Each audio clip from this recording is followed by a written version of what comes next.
ان سے یہی گزارش کی کہ ہمیں 9 بجے صبح کروا کے دے دیں تاکہ ہم آج جو توشہ خانہ کا فیصلہ ہم نے چیلنج کرنا ہے وہ جلدی ہو جائے۔ جان بوجھ کر 12 بجے کے لیے بلایا گیا تاکہ آج ہمارا ایک دن ضائع ہو جائے۔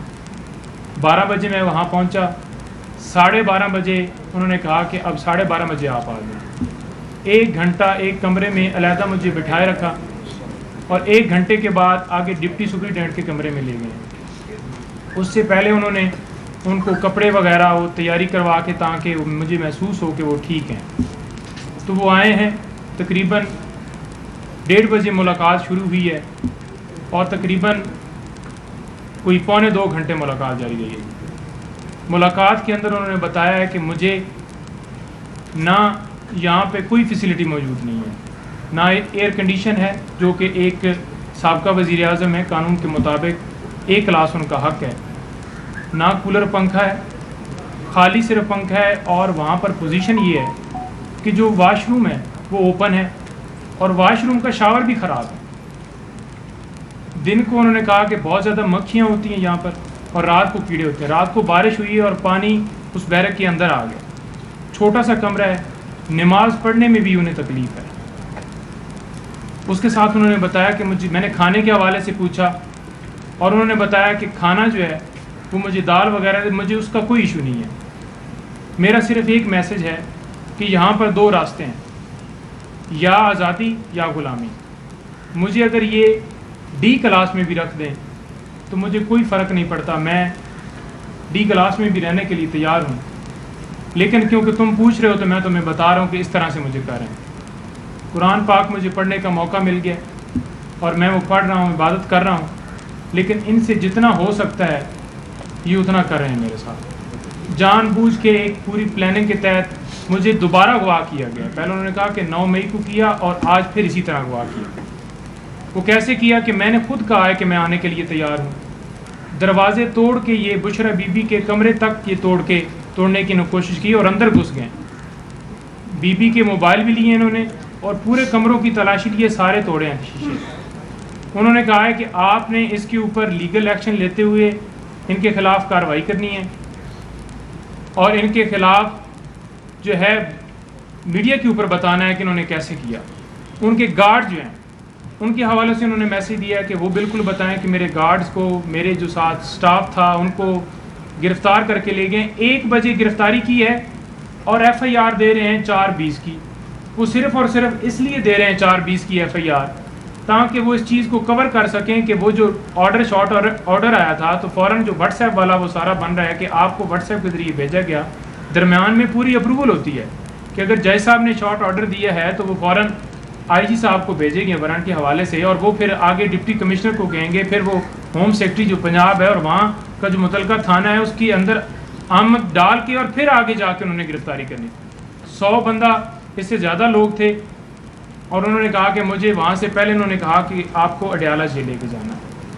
پھر راستے میں ان کا پروگرام چینج ہوا کیونکہ وہاں پر اے کلاس اور بی کلاس نہیں تھا۔ سی کلاس میں لانے کے لیے انہوں نے جان بوجھ کے یہاں پر مجھے لے آئے۔ مجھے کوئی نہ موبائل کی ایکسیس ہے، نہ وہاں پہ مجھے کوئی جو ٹی وی لگا ہوا ہے کہ مجھے پتہ چلے کہ ہو کیا رہا ہے، نہ وہاں پہ اخبار آنے دیتے ہیں۔ تو کسی حوالے سے کوئی جو بنیادی سہولیات ہیں وہ وہاں پہ انہیں اویلیبل نہیں۔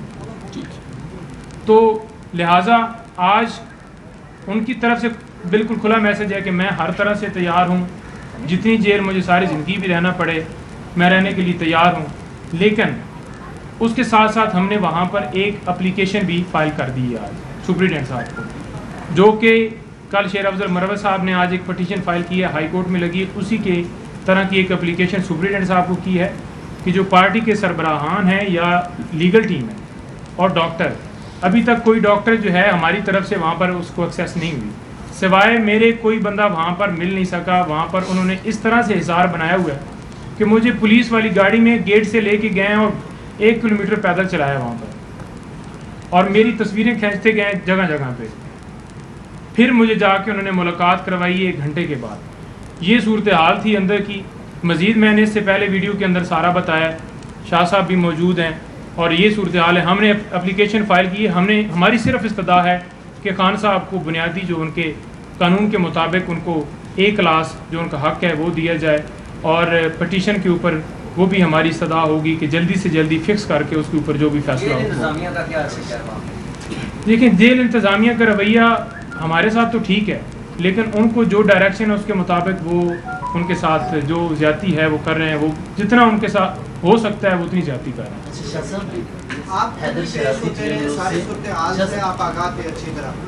آپ کی لیگل ٹیم نے اس دن سستی کیوں کی، متعلقہ قانون میں کیوں نہیں گیا؟ کیونکہ آپ کو پہلے سے پتہ تھا فیصلہ کیا آنا ہے، جو پوری پروسیڈنگ اس کے نہیں 1 منٹ کیا سستی کی ہے، ذرا سوال کریں آپ۔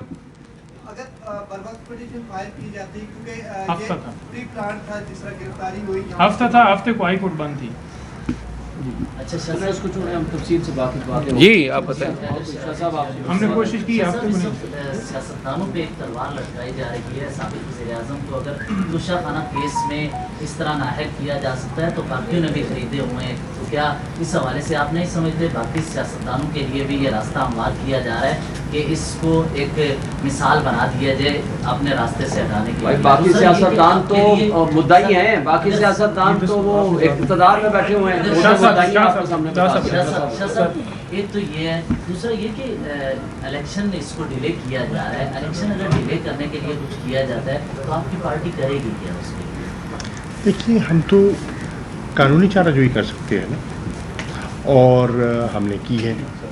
ہم تو مسلسل 1 سال سے زیادہ عرصہ ہو گیا ہے ایک ہی مطالبہ کر رہے ہیں، انتخابات، شفاف انتخابات۔ اس کے علاوہ کوئی بتائیے، اس کے علاوہ کوئی مطالبہ کیا ہو تو آپ بتائیے۔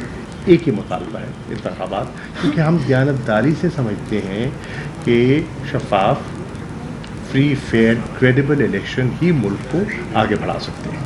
یہ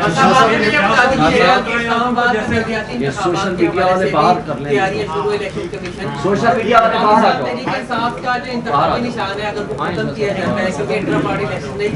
ایک سیکنڈ، دیکھیے پہلی بات یہ ہے، اس پہ بھی ہمارے بیرسٹر گوہر صاحب الیکشن کمیشن سے اس کو کیس کو ٹیک اپ کیا ہوا ہے۔ پچھلی پیشی پہ وہ گئے تھے، کل ان کو بلایا ہے، وہ پارٹی کا موقف پیش کریں گے۔ Thank you.